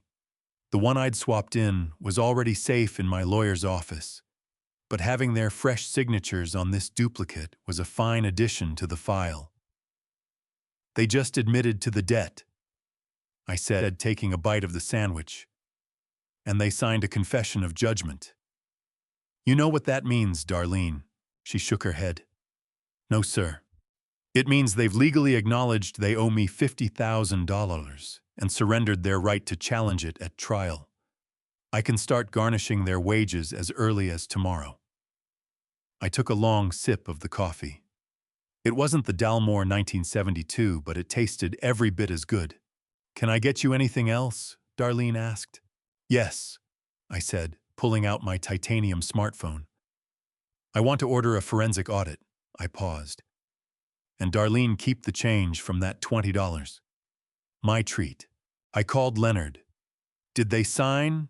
He asked. Every line, I said, without reading a single word. Then we have them, Leonard said. The trap is closed. Start the collection process, I told him. And Leonard, send the foreclosure notice to the house. I want it sitting on their doorstep when they get back from their little victory lap. I hung up and turned to look out the window at the flat gray sky. My son had come here to bury me. Instead, he had dug his own grave, and he had cheerfully paid for the shovel himself. The pawn shop on Gratiot Avenue was a long way down from the marble countertops of the bank, where Derek usually conducted his business. The neon sign outside buzzed and guttered, throwing a jaundiced yellow light onto the slushy sidewalk. Derek stood at the glass counter, jaw-locked eyes fixed on the man on the other side. Between them, resting on a square of velvet, sat Renata's engagement ring, 2 carats, or so Derek had told her when he bought it 5 years ago. The truth was, it was a high-quality lab-grown stone, but right now he needed the pawnbroker to believe the story as completely as Renata always had. I need 5,000, Derek said, pressing authority into his voice. Temporary cash flow issue. I'll be back to redeem it Monday. The pawnbroker, a man with grease under his nails and eyes that had witnessed every shade of desperation Detroit had to offer, laughed. He didn't even reach for the loop. 2,000, take it or walk. 2,000. Derek's palm hit the glass. That ring is worth 10. Then sell it to Cartier, the man said, returning to his magazine. You want cash tonight? It's 2,000. Derek checked his phone. It was 4:00 in the afternoon. The winter gala started at 7. The scalper he'd found on Craigslist was meeting him at 5:30. The tickets were $5,000 for the pair. He was $3,000 short. He looked at his wrist. His Omega Seamaster, the only genuinely valuable thing he owned, a gift from me the day he graduated college. He hesitated. That watch was his armor, the thing that made boardrooms take him seriously. Without it, he was just another man in a suit. Add the watch, Derek whispered, unclasping the heavy steel band. The pawnbroker smiled, showing a gold tooth. Now we're getting somewhere. 5,000 for the lot. Derek walked out 10 minutes later with a thick envelope of cash and a wrist that felt strangely weightless. He felt sick, but beneath the nausea, there was a jolt of adrenaline. This was the Hail Mary. The winter gala wasn't a party. It was a hunting ground. Real estate tycoons, tech moguls, venture capitalists. If he could get into that room, if he could pin down even one of them and pitch the luxury condos he was trying to move, the commission could wipe out the debt, save the house, and maybe spring the BMW from impound. He had no idea he was buying a ticket to his own reckoning. By 6:00, the atmosphere inside the house they were effectively squatting in had gone frantic. The power was still running only because the disconnection notice allowed a 48-hour window. Renata sat at her vanity layering foundation over the dark circles beneath her eyes, painting on a war mask. She had chosen a silver gown that fit like a second skin, designed to project wealth, cool confidence, and absolute control. "We have to go in aggressive tonight," Derek said, pacing the bedroom while he wrestled with his bow tie, his hands still unsteady. "We target the older investors, the ones looking to park money in real estate to dodge capital gains. I've got the pitch. I just need you to warm them up. Get them talking, get them drinking." Renata sent a cloud of jasmine perfume into the air. "Don't worry about me. I know how to handle that crowd. You just make sure you close. We have nothing left, Derek. Literally nothing. If we don't leave tonight with a check or a signed contract, we're eating instant noodles from here on out." She didn't mention the ring. She hadn't noticed it was gone yet. Derek prayed she wouldn't look at her hand before he'd closed something. They couldn't take the dead BMW, so they called a premium Uber $80, which wiped out the last of the cash Derek had set aside for incidentals. When the black SUV pulled up to the Shinola Hotel, a small wave of irony rolled through him. This was the same hotel where he'd heard whispers that some anonymous billionaire had purchased the penthouse suite. He craned his neck at the glass tower cutting into the night sky. He had no idea that 60 floors above him, his father was straightening the lapels of his own tuxedo and watching their arrival on a security monitor. They stepped out onto the red carpet. The cold air bit at them, though the heat lamps and the press of guests held the worst of it at bay. Photographers were working the arrivals. Derek took Renata's arm and guided her toward the entrance, doing his best to look as though he belonged there. He squared his shoulders and flashed a smile that never touched his eyes. "Tickets?" asked the doorman, an imposing figure in a top hat. Derek handed over the envelopes he'd purchased from the scalper in a Dunkin' Donuts parking lot an hour earlier. For one gut-clenching moment, he was certain they were forgeries. He held his breath while the scanner read them. A beep. A green light. "Welcome, Mr. and Mrs. Smith," the doorman said. The scalper hadn't even bothered to change the names. Derek didn't care. He was inside.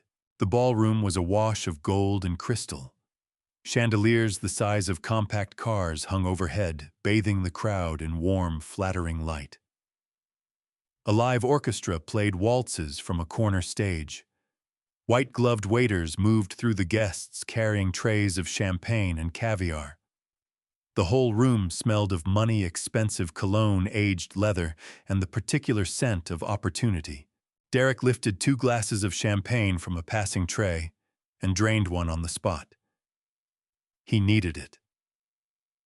"All right," he murmured to Renata. "Scan the room. What do we have?" Renata's eyes swept the ballroom like a radar dish. "Over by the ice sculpture. That's Gordon Aldrich. He owns half the commercial real estate in the Midwest. And right beside him, that's Cordelia Whitfield, widow of the steel magnate. Worth billions." "Good," Derek said. "I'll take Aldrich. You take Whitfield.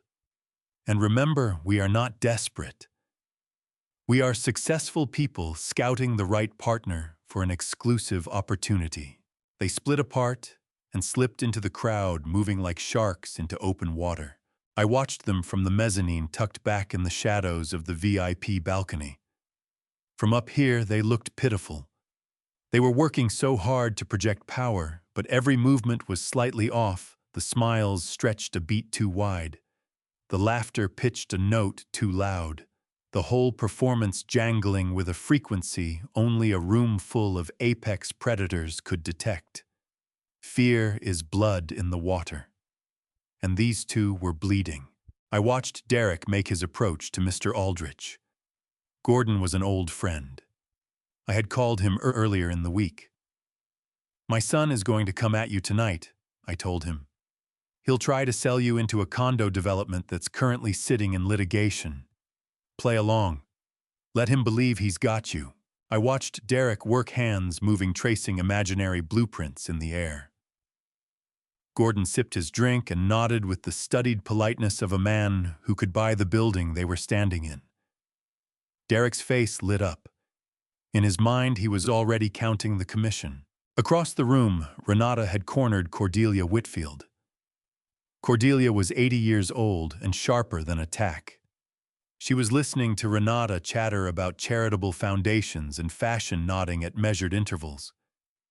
Renata was touching her arm, laughing at things that weren't funny, performing the role of the devoted socialite with everything she had. What she didn't know was that Cordelia was the woman who had helped me establish the fake charity behind this very event. The trap was almost too elegant. The gala itself was real, the guests, the orchestra, the champagne, all of it genuine. But the purpose of the evening had been quietly redirected. The centerpiece on the program was a silent auction raising funds for a new community center. The real centerpiece was the unmasking of the mystery donor who had bankrolled the entire thing. I straightened my pocket square. I touched the microphone nestled in my lapel. It was nearly time. Derek drifted back to Renata. They found each other at the center of the room near the chocolate fountain. "I think I've got him," Derek murmured, cheeks flushed, voice tight with excitement. "Aldrich is interested. He wants to see the prospectus. He gave me his private number." "Same here," Renata said, eyes bright. "Cordelia invited me to tea next week. She loves my dress." "Renata, we're going to make it. We are going to be rich." They touched glasses a toast to their own genius. They let their gaze drift across the room with the particular satisfaction of people who believe they've already won. They looked at the waiters with contempt. They looked at the other guests as competition they had already outmaneuvered. They were so drunk on the idea of their own comeback that they didn't notice the lights going down, didn't notice the music folding away, didn't notice the spotlight beginning its slow sweep across the room. "Ladies and gentlemen," the voice of the MC boomed through the speakers, "please welcome the man who made tonight possible, the chairman of the Callaway Foundation and this city's newest, most generous benefactor." Derek went rigid. The glass stopped halfway to his lips. "Callaway Foundation," he breathed. Since when is there a Callaway Foundation?" Renata frowned. "It's probably a different Callaway. It's not an uncommon name." The spotlight found the top of the grand staircase. The heavy velvet curtains pulled apart. I stepped through. The tuxedo I was wearing cost more than their car. My hair was cut clean. The beard was gone.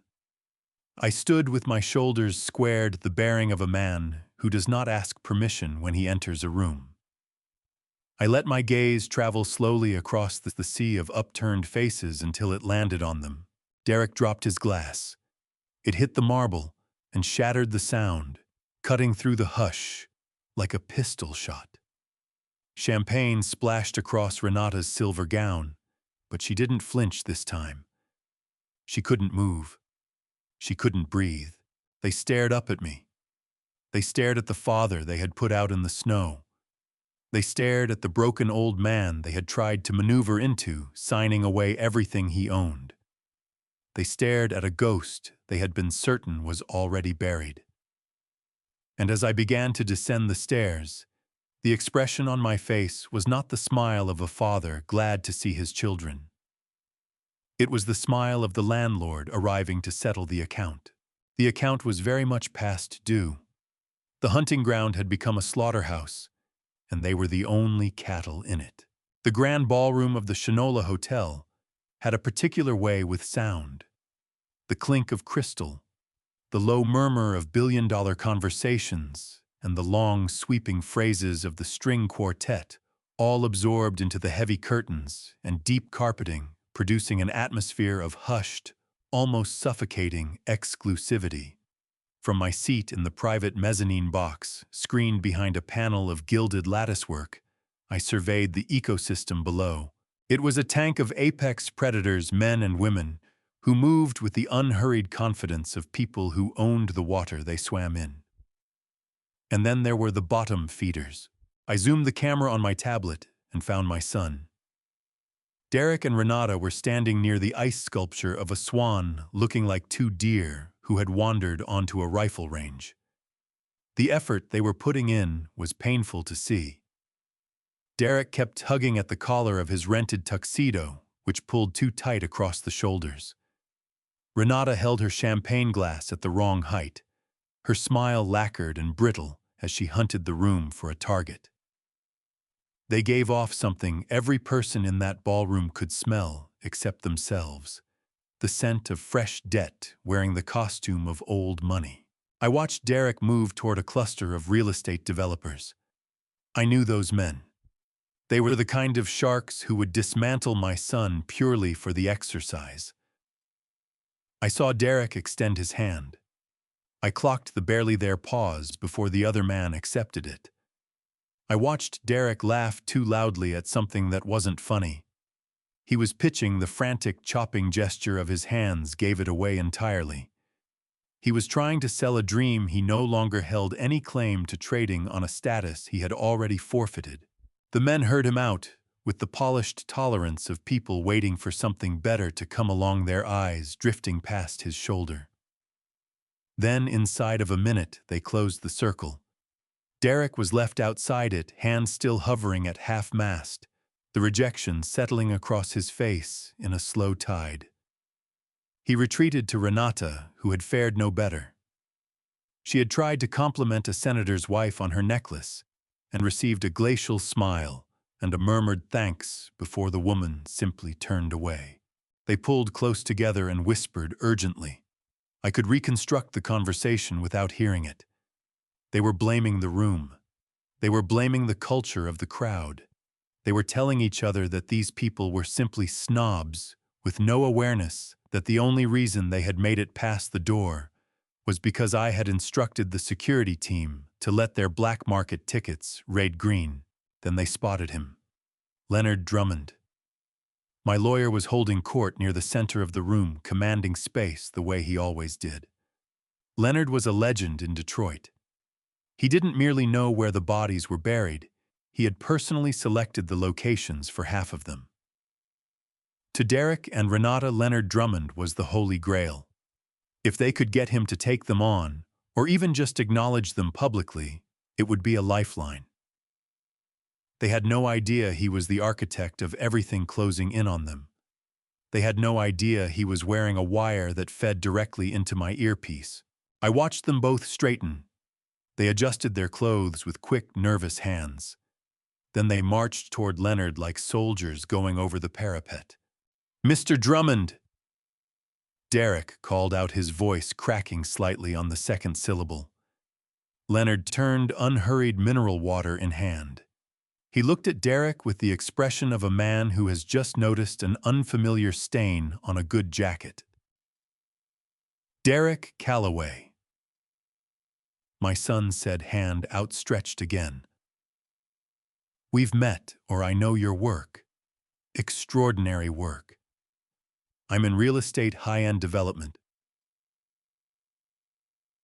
Leonard did not take the hand. He allowed it to hang there in open air until Derek quietly withdrew it. "I'm well aware of who you are, Mr. Calloway," Leonard said. His voice was smooth, unhurried, and stripped of any warmth whatsoever. "I believe my firm has sent your residents several letters this week concerning a foreclosure matter." The color drained from Derek's face. His eyes made a quick circuit of the nearby guests. Yes. Well, that's actually a misunderstanding. A clerical error. That's precisely why I wanted to connect tonight. I was hoping we could sit down and clear up the confusion. My father, you see, the situation is complicated." Renata stepped forward, deploying her full smile. "What Derek means is that we're exploring new representation, someone who really understands complex family trust structures. We're prepared to offer a substantial retainer." She was offering money she didn't have to the man who was currently suing her. The irony was dense enough to chew. Leonard looked at Renata. He looked at the silver gown and the small champagne stain she still hadn't noticed. "Mrs. Calloway," Leonard said, dropping his voice to a whisper that somehow carried farther than a shout. "I represent clients who build empires, not those who squander them. And regarding your retainer, I'd advise you to hold on to those funds. You'll need them for the eviction movers first thing tomorrow morning." He turned his back on them. He simply pivoted and struck up a conversation with a judge standing nearby, effectively erasing Derek and Renata from the room entirely. They stood there, stunned, humiliated. The rejection was absolute. They were ghosts. I watched Renata's lip tremble. I watched Derek's fist tighten at his side. They retreated toward the shadows near the kitchen doors, the only corner where they felt invisible. They looked defeated. They looked diminished.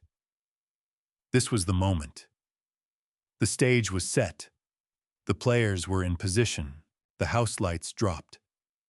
The room's chatter died instantly as a spotlight sliced through the dark and landed on the podium at the front of the ballroom.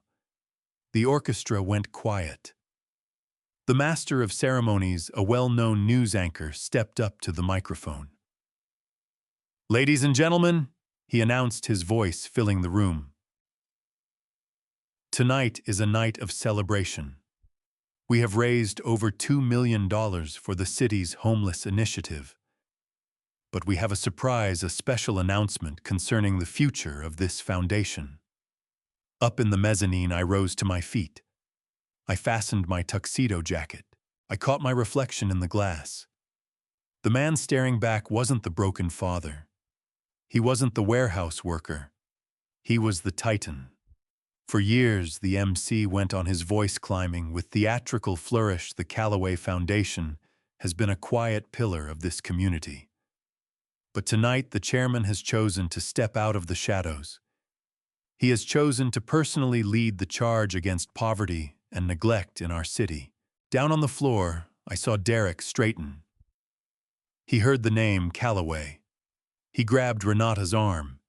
He was confused. He was thinking, could it be a distant relative? Could it be a coincidence? "Please welcome," the MC called out. Sweeping a hand toward the grand staircase, the man who has just donated $10 million to the new shelter project, founder of Calloway Shipping Solutions, Mr. Eugene Calloway. The doors at the top of the staircase swung open. I stepped into the light. The applause was thunderous. It rolled over me like a physical wave. But I didn't look at the crowd.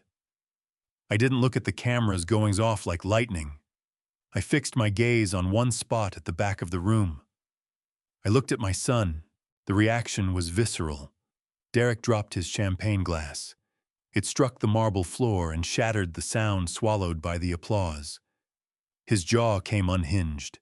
He staggered backward, grabbing a passing waiter by the arm to keep from going down. He looked like he was staring at a dead man. In a way, he was. He was seeing the ghost of the father he thought he'd buried in the snow.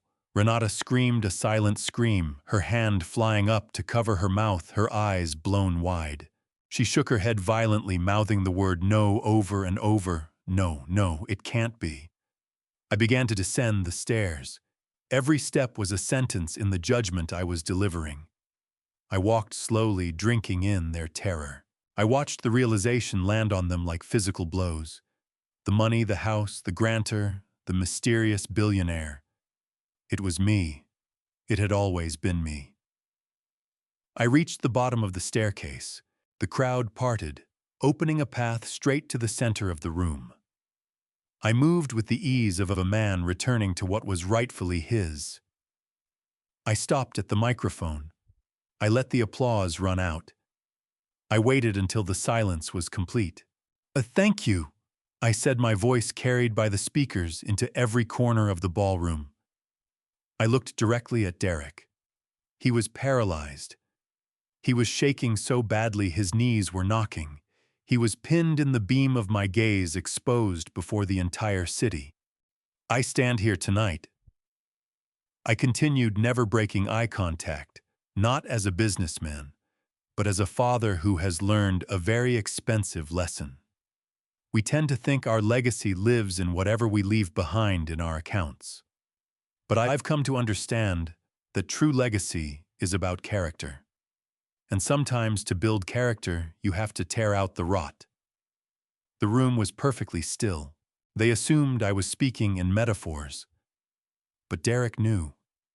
He knew I was speaking directly to him. Tonight, I announced, drawing a document from my jacket pocket. I am making a change to my estate. I am announcing the creation of the Caleb Calloway Trust, dedicated solely to my grandson. And I am announcing that as of this moment, all other family assets are being liquidated to fund this charity. A gasp moved through the room, a wave of shock. Derek went to his knees. He physically collapsed. The weight of it was more than he could hold upright. He was on the floor, surrounded by the broken glass and the wreckage of his own greed. I smiled. It was a cold, final smile. "Enjoy the party," I said. "And to those who are here under false pretenses, the exits are clearly marked." I turned my back on him. I walked away. And as the applause swelled again louder than before, I didn't look back at the ruin. I had burned the bridge and the fire was beautiful. The microphone felt cold and heavy in my hand, like a gavel poised to strike. I stood at the podium, the polished wood smooth beneath my fingertips, and looked out at a sea of faces. 500 of Detroit's most powerful people were watching me. They were expecting a standard acceptance speech. They were expecting gratitude community, the spirit of giving. They were expecting the polished, sanitized performance that usually follows a $10 million donation. But I wasn't there to perform. I was there to tell the truth. And the truth is almost always uglier than any lie. I let the silence stretch. I let it hang until people started shifting in their seats, uncomfortable under the weight of it. I saw the confusion spreading through the crowd. Why wasn't the billionaire speaking? Why was he just staring at the back of the room? Then I spoke. My voice was low and unhurried, like I was telling a bedtime story to a child. But the sound system carried it to every last corner of the ballroom with total clarity. "I want to tell you a story," I began. "It's a Christmas story, but it doesn't have reindeer and it doesn't have Santa Claus. It starts on a porch in the suburbs in the middle of a blizzard." I saw Derek flinch. He was standing near the exit, boxed in by a wall of waiters and security. He had nowhere to go. He was frozen like a rabbit caught in the headlights of an oncoming truck. Renata was gripping his arm so hard her knuckles had gone white. She knew. She knew exactly where this story was headed. There was an old man. I continued, my eyes staying on Derek. A man who had worked hard every day of his life. A man who believed that family was the one investment that never lost its value. This man went to his son's house on Christmas Eve. He didn't have much. He had lost his job at a warehouse. He had a battered suitcase and a heavy heart. And do you know what his son said to him? I paused. The room was deathly quiet. You could hear the ice settling in the champagne buckets. His son didn't say Merry Christmas. His son didn't ask if he was hungry. His son looked at the balance sheet of a man's life, saw a liability, and decided to cut his losses. He gave the old man 10 minutes to pack his things and get out. He sent his own father into a snowstorm because he didn't fit the look of the holiday dinner.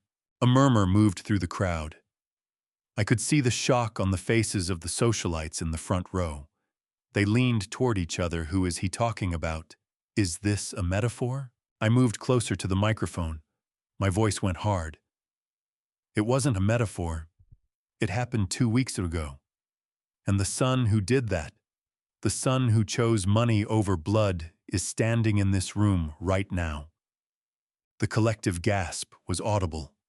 Heads turned. People began scanning their neighbors, searching for the monster among them. The spotlight operator reading the drama started moving the beam across the crowd. I didn't need the spotlight. I raised my hand and pointed a single finger toward the back of the room. Derek Calloway. The name hung in the air like a curse. The crowd parted. The people standing near Derek and Renata stepped back as if proximity itself was dangerous.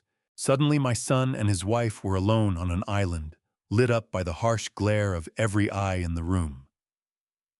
Derek tried to smile. It was a grotesque, twitching thing. He lifted a hand as if to wave, as if to signal it was all some kind of joke, but his eyes were dead. He was drowning, and I was holding the hose. You came here tonight looking for an investor, didn't you, Derek? I said, my voice carrying across the room. You came here to sell condos. You came here to trade on your family name. Well, let's talk about that name. Let's talk about what it actually means to be a Calloway. I drew a folded document from my tuxedo pocket. It was the deed to the property at 17 Birchwood Court. You think you live in a house you own, I said. You think you're a homeowner. You're not. You are a squatter. You have been living on my generosity for 6 months. Every steak on your plate, every bottle of wine you uncorked, every log you threw on that fire, I paid for all of it. And when I stopped paying, when I let you believe I had nothing left, you threw me out like trash. Renata began to cry. It wasn't a graceful cry. It was the ugly, heaving sob of a woman watching her entire social standing come apart in front of 500 witnesses. Mascara tracked down her cheeks, destroying the face she'd spent hours assembling. Well, the generosity is finished, I declared. I tore the document in two. The sound of ripping paper was sharp and absolute. As of this morning, the property at Birchwood Court has been acquired by the city for redevelopment. I have sold the land to the municipal council for $1. They are going to level it to make room for a new community park, a park named after your mother, Vivienne. A place where families can actually be with one another, unlike the house that stood there before. Derek's knees gave. He grabbed the back of a chair to hold himself up. His house, his status symbol, it wasn't just being taken from him. It was being erased. It was being turned into grass and swing sets. But I wasn't finished. I wasn't done until the bone was bare. I looked toward the cameras. I knew the gala was being live-streamed. I knew thousands more were watching from outside this room. It wasn't just 500 people. It was a global audience. And regarding the inheritance, I said, dropping my voice to a whisper that made everyone lean in, you have spent your whole life waiting for me to die, Derek. You have spent your whole life running the numbers, calculating what you'd collect. You treated me like a bank account with a heartbeat. I caught Leonard's eye across the room. He was standing near the stage. He gave a single nod. There will be no inheritance, I announced. Not one dime, not one share of stock, not one piece of jewelry. I have established the Caleb Calloway Trust. Every asset I possess from my company shares, to the shoes on my feet, is now the legal property of that trust. The beneficiary is my grandson Caleb, and the terms are ironclad. I held Derek's gaze and delivered the final blow. The funds are for his education, his health, and his future. But there is a clause, a bad actor clause. If Derek or Renata Calloway attempt to access, manage, or so much as touch those funds, the entire trust freezes and donates itself to the Red Cross. You are toxic, Derek, and I have legally quarantined you from your own son's future. The room erupted not in applause this time, but in pure shock. It was the sound of a society watching an execution. It was brutal. It was primitive. It was justice. Derek looked at me for just a moment. I saw the boy I used to throw a ball with. I saw the child who used to cry when he scraped his knee. A bolt of pain moved through my chest. Part of me wanted to step off that stage and pull him close. Part of me wanted to find some way to undo it. But then I remembered the snow. I remembered the locked door. I remembered the look on his face when he told me to get out. "You wanted a rich father, Derek," I said, my voice breaking slightly at the edges. "You got one. But you forgot that the rich don't stay rich by investing in bad assets. And you are a bad asset." I stepped back from the podium. I didn't wait for applause. I didn't wait for the MC to wrap the evening. I simply turned and walked off the stage, leaving the microphone live, leaving the hum of feedback to hang in the air behind me. Back there, the noise began immediately. I heard the security team moving. I heard Renata screaming at someone to back away. I heard the sound of a world coming down. I pushed through the backstage curtains into the quiet of the corridor. My hands were trembling. I pressed my back against the cold concrete wall and breathed. It was done. I had just cut my own son loose in front of the world. It was the hardest thing I had ever done in my life. But standing there, listening to the chaos I'd set in motion, something became clear to me. I hadn't abandoned him. He had abandoned himself the night he shut that door on Christmas Eve. I had simply at last signed the paperwork. The morning sun bounced off the snow-covered suburban streets in a hard, white glare. But inside the house on Birchwood Court, the mood was dark. I wasn't there in person. I didn't need to be. My presence would have handed them someone to scream at, someone to hold responsible. So instead, I sent the one thing they had always respected: the law. At exactly $800, a black sedan rolled into the driveway, followed by 2 moving trucks. Leonard Drummond stepped out, flanked by 3 sheriff's deputies. He walked up the same path I'd been thrown off of just 2 weeks before. He didn't ring the bell. He knocked once, hard, deliberate, then used the key I had given him to let himself in. Derek and Renata were in the living room, surrounded by half-packed boxes. They had driven home from the gala in silence, the full weight of their public reckoning pressing down on them. They looked up, eyes red and swollen, hoping perhaps for a last-minute reprieve, for a father's mercy. "Mr. Calloway, Mrs. Calloway," Leonard said, his voice filling the entryway. "Per the terms of the foreclosure executed at midnight, you are trespassing on private property now owned by the city of Detroit. You have 30 minutes to vacate the premises with personal items only. Anything left behind will be treated as abandoned property and auctioned to offset your outstanding debts." "But where are we supposed to go?" Renata cried, clutching a designer handbag she hadn't yet understood was a worthless prop.